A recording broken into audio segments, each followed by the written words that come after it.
It boils down to the same reason when you're in a relationship and there's no reason to have a bad attitude, but you keep up the act of having a bad attitude because you don't want to be wrong in that scenario. You have to, in order to make money, you have to admit that what you were doing before in life was wrong. People don't want to admit that. People don't want to be like, you know what, for 20 plus years in my life, I was headed in the wrong direction. I had a conversation with my dad recently. He had a lot of epiphanies in his life. He was at my home. And he said, you know what? I've realized that for the last 20 years, the way that I was thinking about life was wrong. Because you guys left home. It's a huge one. Yeah. Because he's like, you guys left home. And I realized that I didn't know how to be anything except dad.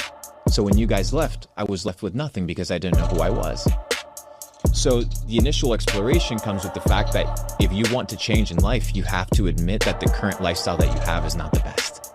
And that requires humility.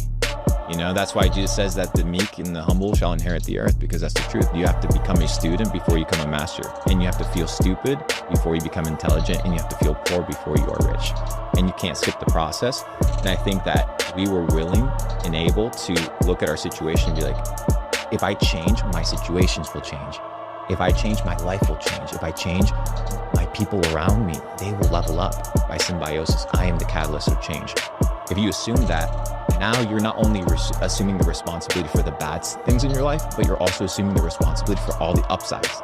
Every success is yours. Every win is yours. You earned it. You did it.